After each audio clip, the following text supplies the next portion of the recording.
تو آج ہم بات کرنے والے ہیں قرآن کی پہلی سورت سورۃ الفاتحہ پر۔ جی بظاہر تو صرف 7 آیتیں ہیں، لیکن ہمارے پاس جو موال ہے اس میں اسلامی تعلیمات پر مضامین بھی ہیں، علمی مقالے اور نماز میں خشوع پر ایک کتاب کے اقتباسات بھی شامل ہیں، اور وہ سب یہی بتاتے ہیں کہ اس کی گہرائی بہت زیادہ ہے۔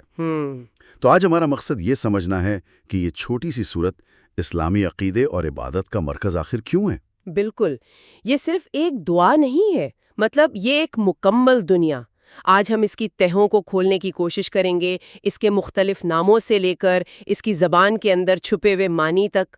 اور یہ بھی سمجھنے کی کوشش کریں گے کہ روزانہ درجنوں بار دہرائی جانے والی یہ آیات ہر بار ایک نیا احساس کیسے پیدا کرتی ہیں۔ جی ہاں، چلیں پھر اس کے سب سے مشہور نام سے ہی شروع کرتے ہیں، الفاتحہ، یعنی کھولنے والی۔ جی اب ظاہر ہے ایک مطلب تو یہ ہے کہ یہ قرآن کو کھولتی ہے، کتاب کے شروع میں ہے، لیکن کیا یہ صرف اتنا ہی ہے؟ یہ اور کیا کھولتی ہے؟ یہ بہت اچھا سوال ہے، کیونکہ یہ صرف کتاب کا سرورق نہیں ہے، یہ روحانی طور پر بھی ایک دروازہ ہے۔ ذرائع اسے تفہیم کا دروازہ کہتے ہیں۔ تفہیم کا دروازہ؟ یعنی اگر آپ پورے قرآن کے پیغام کو سمجھنا چاہتے ہیں تو اس کی چابی الفاتحہ میں ہے۔ اسی لیے اس کا ایک اور بہت گہرا نام ہے ام الکتاب۔ ام الکتاب، کتاب کی ماں، یہ تو بہت بڑا دعویٰ ہے۔ جی مطلب یہ کہ پورے قرآن کا جوہر، اس کا ڈی این اے ان 7 آیات میں موجود ہے۔ بالکل یہی مطلب ہے۔ آپ دیکھیں قرآن کے بڑے موضوعات کیا ہیں؟ اللہ کی وحدانیت اور اس کی صفات، جیسے کہ وہ رحم کرنے والا ہے۔ بالکل۔ پھر روز جزا کا تصور کہ ایک دن حساب کتاب ہونا ہے، اور سب سے بڑھ کر ہدایت کی تلاش کہ صحیح راستہ کون سا ہے۔ صحیح۔ یہ تمام بنیادی ستون آپ کو سورۃ الفاتحہ میں ملتے ہیں۔ اسی لیے پیغمبر اسلام نے، جیسا کہ صحیح بخاری کی حدیث میں آتا ہے، اسے ام القرآن بھی کہا ہے۔ یہ پورے قرآن کا خلاصہ ہے۔ یعنی یہ ایک طرح کی ایگزیکٹو سمری ہے جو آپ کو بتاتی ہے کہ آگے کیا آنے والا ہے۔ جی آپ ایسا کہہ سکتے ہیں۔ اچھا، ایک اور نام ہے جو اس کی تکرار کی طرف اشارہ کرتا ہے، السبع المثانی، یعنی 7 بار بار دہرائی جانے والی آیات۔ جی، اس میں 7 کے عدد کی کیا خاصیت ہے؟ بار بار دہرانے کا مقصد تو سمجھ آتا ہے، لیکن 7 ہی کیوں؟ دیکھیں اس نام میں 2 سطحیں ہیں۔ پہلی ظاہر ہے کہ اس کی 7 آیات ہیں۔ ٹھیک ہے۔ دوسری، اسلامی روایات میں 7 کا عدد اکثر کاملیت یا کمال کی علامت کے طور پر آتا ہے۔ اچھا، جیسے 7 آسمان۔ بالکل، جیسے 7 آسمان، ہفتے کے 7 دن۔ تو یہ 7 آیات ایک مکمل دعا، ایک مکمل اکائی ہیں۔ اور یہ جو تکرار والی بات ہے، وہ معمولی نہیں ہے۔ ایک مسلمان فرض نمازوں میں ہی اسے دن میں کم از کم 17 بار پڑھتا ہے۔ 17 بار؟ جی، یہ تکرار ایک مشق ہے، ایک روحانی ورزش۔ ہر بار جب آپ اسے دہراتے ہیں تو آپ اللہ کے ساتھ اپنے عہد کو تازہ کرتے ہیں۔ یہ صرف الفاظ نہیں ہیں، یہ تعلق کو زندہ رکھنے کا ایک ذریعہ ہے۔ یہ بہت دلچسپ ہے کہ نام صرف پہچان کے لیے نہیں بلکہ اس کی ساخت اور مقصد بھی بیان کر رہے ہیں۔ صحیح۔ اچھا، اس کے کچھ نام اس کے کام یعنی فنکشن پر بھی روشنی ڈالتے ہیں، جیسے الحمد یعنی تعریف۔ جی ہاں، اور یہ نام سیدھا اس کی روح سے جڑا ہے۔ سورت شروع ہی ان الفاظوں سے ہوتی ہے، الحمد للہ رب العالمین۔ تمام تعریفیں اللہ کے لیے ہیں جو تمام جہانوں کا رب ہے۔ جی، یہ صرف ایک جملہ نہیں، یہ ایک ذہنی کیفیت کا اعلان ہے۔ یہ کہنے جیسا ہے کہ میری عبادت کا نقطہ آغاز شکر گزاری اور تعریف ہے۔ یہ کائنات میں اپنی حیثیت کو پہچاننا ہے اور اللہ کی حاکمیت کو تسلیم کرنا ہے۔ اور اسی تعریف سے ایک اور نام کا تعلق جڑتا ہے، الصلاۃ یعنی نماز۔ جی، یہ کہنا کہ یہ سورت خود نماز ہے، یہ تو اس کی اہمیت کو ایک بالکل نئی سطح پر لے جاتا ہے۔ اس کا کیا مطلب ہے کہ یہ سورت ہی نماز ہے؟ اس کا مطلب یہ ہے کہ یہ نماز کا دل ہے۔ اس کے بغیر نماز کا جسم تو ہو سکتا ہے، روح نہیں۔ واہ!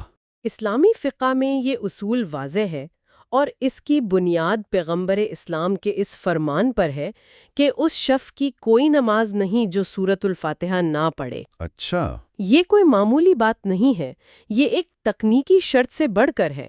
یہ اس بات کی علامت ہے کہ نماز کا اصل مقصد اللہ کے ساتھ براہ راست مکالمہ ہے، اور اس مکالمے کا اسکرپٹ سورۃ الفاتحہ فراہم کرتی ہے۔ تو یہ وہ الفاظ ہیں جو ہر انسان، چاہے وہ بادشاہ ہو یا فقیر، اللہ کے سامنے کھڑے ہو کر بولتا ہے۔ بالکل۔ ٹھیک ہے، تو یہ تعریف ہے، یہ نماز کا جوہر ہے۔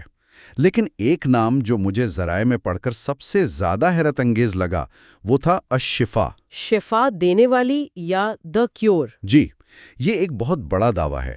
کیا ہم یہاں روحانی شفا کی بات کر رہے ہیں یا جسمانی؟ دونوں کی، اور ذرائع اس میں کوئی تفریق نہیں کرتے۔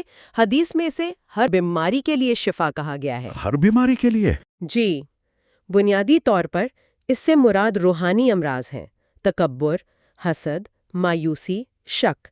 الفاتحہ ان بیماریوں کا علاج ہے، کیونکہ یہ آپ کو کائنات کی سب سے بڑی حقیقت سے جوڑتی ہے، جس سے آپ کے ذاتی مسائل اپنی صحیح حیثیت میں نظر آنے لگتے ہیں۔ لیکن جسمانی شفا کا پہلو بھی بہت مضبوطی سے روایات میں موجود ہے۔ ہمارے مواد میں وہ ایک صحابی کا واقعہ ہے، وہ کافی دلچسپ ہے۔ جی، وہ بہت مشہور واقعہ ہے۔ انہوں نے کسی قبیلے کے سردار پر اسے پڑھ کر دم کیا تھا جسے کسی زہریلی چیز نے کاٹ لیا تھا۔ جی، ایک سفر کے دوران کچھ صحابہ ایک قبیلے کے پاس رکے اور انہوں نے مہمان نوازی سے انکار کر دیا۔ اچھا۔ کچھ دیر بعد اسی قبیلے کا سردار دوڑتا ہوا آیا کہ اسے کسی سانپ یا بچھو نے کاٹ لیا ہے اور کوئی علاج کارگر نہیں ہو رہا۔ ایک صحابی نے آگے بڑھ کر سورت فاتحہ پڑھ کر اس پر دم کیا اور وہ شخص ایسے ٹھیک ہو گیا جیسے اسے کچھ ہوا ہی نہ ہو۔ ایک منٹ، جب یہ بات پیغمبر اسلام کو بتائی گئی تو ان کا رد عمل کیا تھا؟ کیا انہوں نے اسے ایک منفرد معجزہ قرار دیا یا ایک قابل عمل طریقہ؟ یہی اس واقعے کا سب سے اہم نقطہ ہے۔ انہوں نے اس صحابی سے پوچھا، تمہیں کیسے معلوم ہوا کہ یہ دم یعنی رقیہ ہے؟ واہ! اور پھر ان کے اس عمل کی تصدیق کی۔ اس سے یہ بات ثابت ہوئی کہ یہ صرف ایک اتفاقی واقعہ نہیں تھا، بلکہ سورۃ الفاتحہ میں اللہ نے شفا رکھی ہے جسے یقین کے ساتھ استعمال کیا جا سکتا ہے۔ تعریف، نماز، شفا، یہ فہرست تو بڑھتی جا رہی ہے۔ آخری نام جس پر ہم بات کریں گے وہ ہے الکافیہ، یعنی کافی ہو جانے والی۔ کس چیز کے لیے کافی؟ ہر اس چیز کے لیے جس کی ایک روح کو ضرورت ہوتی ہے۔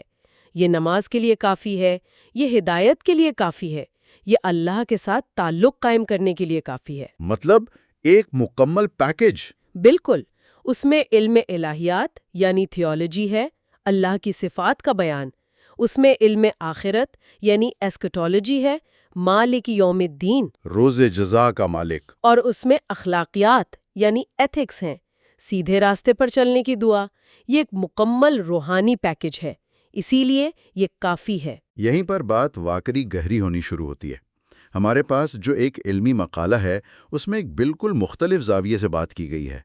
اس میں اس سورت کی زبان، اس کی گرامر کا تجزیہ کیا گیا ہے۔ جی، اور یہ دعویٰ کیا گیا ہے کہ اس کی گرامر کے اندر بھی ایک پیغام چھپا ہے۔ اس میں سورت کو 3 حصوں میں تقسیم کیا گیا ہے۔ یہ کیا تقسیم ہے؟ یہ شاندار نقطہ ہے۔ مقالہ نگار کہتا ہے کہ سورت ایک مکالمہ ہے جس کے 3 حصے ہیں۔ پہلا حصہ یعنی پہلی 4 آیات مکمل طور پر اللہ کے بارے میں ہیں اور ان میں عربی گرامر کے لحاظ سے جملہ اسمیہ یعنی نومنل سینٹنسز استعمال ہوئے ہیں۔ جملہ اسمیہ، اس کا کیا مطلب ہے اور اس سے کیا فرق پڑتا ہے؟ جملہ اسمیہ وہ ہوتا ہے جو کسی اسم سے شروع ہو اور یہ کسی مستقل دائمی حقیقت کو بیان کرنے کے لیے استعمال ہوتا ہے۔ جیسے آسمان نیلا ہے۔ بالکل، یہ ایک حقیقت ہے جو بدل نہیں رہی۔ تو جب اللہ کی صفات، اس کا رب ہونا، رحمان ہونا، رحیم ہونا، مالک ہونا جملہ اسمیہ میں بیان کی جاتی ہیں تو اس کا مطلب ہے کہ یہ صفات دائمی ہیں، ازلی اور ابدی ہیں، ان میں کوئی تبدیلی نہیں آتی۔ اچھا، تو پہلا حصہ اللہ کی دائمی غیر متغیر صفات کے لیے ہے۔ اس کے بعد کیا ہوتا ہے؟ اس کے بعد آتا ہے دوسرا حصہ جو صرف ایک آیت ہے لیکن یہ سورت کا دل ہے۔ ایاک نعبد و ایاک نستعین، ہم صرف تیری ہی عبادت کرتے ہیں اور تجھ سے ہی مدد مانگتے ہیں۔ جی، یہ ایک پل ہے۔ یہاں مکالمہ اللہ کی تعریف سے مڑ کر بندے کے اقرار کی طرف آتا ہے۔ یہ وہ لمحہ ہے جہاں بندہ اللہ کی عظمت کو تسلیم کرنے کے بعد اپنا رشتہ بیان کرتا ہے۔ اور پھر تیسرا حصہ آتا ہے جہاں دعا مانگی جاتی ہے۔ مقالے کے مطابق یہاں گرامر بدل جاتی ہے۔ جی، یہاں زبان ڈرامائی طور پر بدلتی ہے۔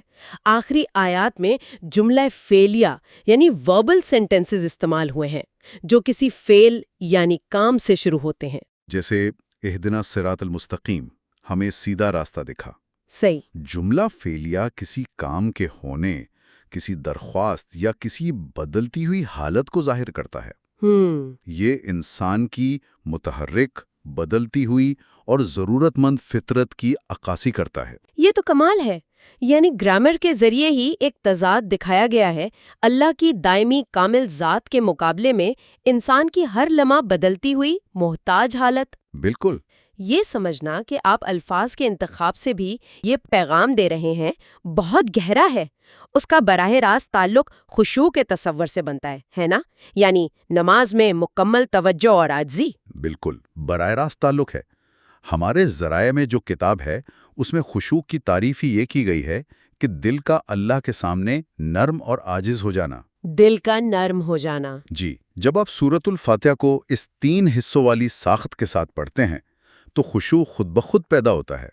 آپ شروع کرتے ہیں کائنات کے رب کی دائمی عظمت کے احساس سے۔ پہلا حصہ، پھر اس عظمت کے سامنے آپ اپنی بندگی اور محتاجی کا اقرار کرتے ہیں۔ دوسرا حصہ، اور اس مکمل عاجزی اور بندگی کے احساس کے ساتھ آپ اپنی سب سے بڑی ضرورت پیش کرتے ہیں، ہدایت کی بھیک، یعنی تیسرا حصہ۔ یہ ترتیب خشوع پیدا کرنے کے لیے نفسیاتی طور پر بہترین ہے۔ کتاب میں پیغمبر اسلام کی نماز کا جو ذکر ہے وہ اس تصور کو اور واضح کرتا ہے۔ ان کے رونے کی وجہ سے سینے سے ابلتی ہوئی ہنڈیا جیسی آواز آنے کا ذکر ہے۔ جی، یہ صرف توجہ مرکوز کرنا نہیں ہے، یہ تو ایک بہت شدید جذباتی تجربہ ہے۔ وہ خشوع کی اعلیٰ ترین مثال تھیں۔ ان کے لیے نماز الفاظ دہرانے کا نام نہیں تھا، وہ آیات کے ساتھ جیتے تھے۔ جیتے تھے؟ مطلب؟ روایت میں آتا ہے کہ جب وہ کوئی ایسی آیت پڑھتے جس میں رحمت کا ذکر ہوتا تو وہ وہیں رک کر اللہ سے رحمت مانگتے، جب عذاب کی آیت آتی تو رک کر اس سے پناہ مانگتے۔ اچھا۔ یہ ایک زندہ مکالمہ تھا، وہ صرف تلاوت نہیں کر رہے تھے، وہ اللہ سے بات کر رہے تھے۔ یہی خشوع کی روح ہے۔ ایک زندہ مکالمہ، یہ بہت طاقتور تصور ہے، اور کسی بھی اچھے مکالمے کے لیے ضروری ہے کہ آپ جانیں کہ آپ کس سے بات کر رہے ہیں اور پھر آپ اپنی بات کہیں۔ جی ہاں۔ مجھے لگتا ہے یہ ہمیں تحقیقی مکالمے کے ایک اور اہم نقطے کی طرف جاتا ہے، علم اور عمل کے درمیان توازن۔ بالکل، یہ سورت اس توازن کی بہترین مثال ہے۔ پہلا حصہ مکمل طور پر علم کے بارے میں ہے، اللہ کو جاننا، وہ کون ہے، اس کی صفات کیا ہیں۔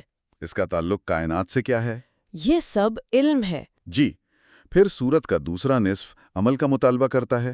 اس علم کی بنیاد پر عبادت کرنا، یعنی نعبدو، مدد مانگنا، نستعینو، اور ہدایت کے راستے پر چلنے کی کوشش کرنا، اہدنا۔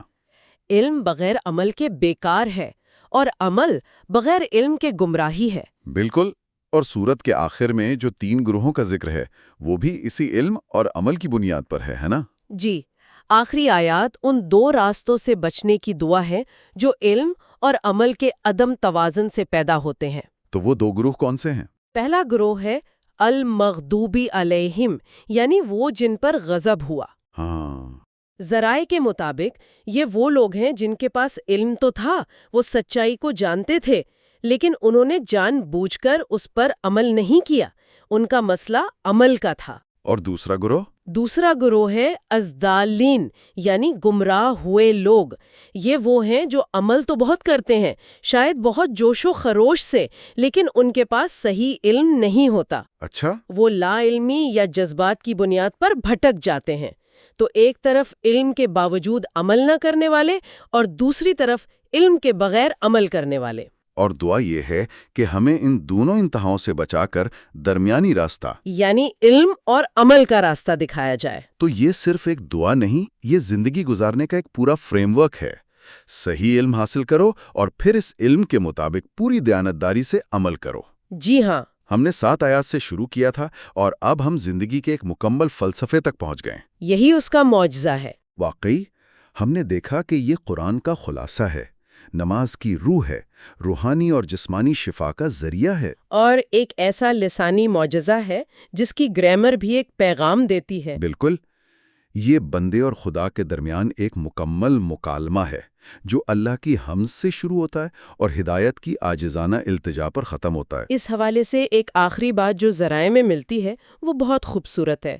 ایک عالم ابن القیم نے کہا کہ نماز میں خشوع کی حیثیت ایسی ہے جیسے جسم میں روح کی خشوع کے بغیر نماز ایک بے جان جسم کی طرح ہے۔ واہ! سورۃ الفاتحہ کو اس گہرائی کے ساتھ سمجھ کر پڑھنا دراصل نماز میں روح پھونکنے کے مترادف ہے۔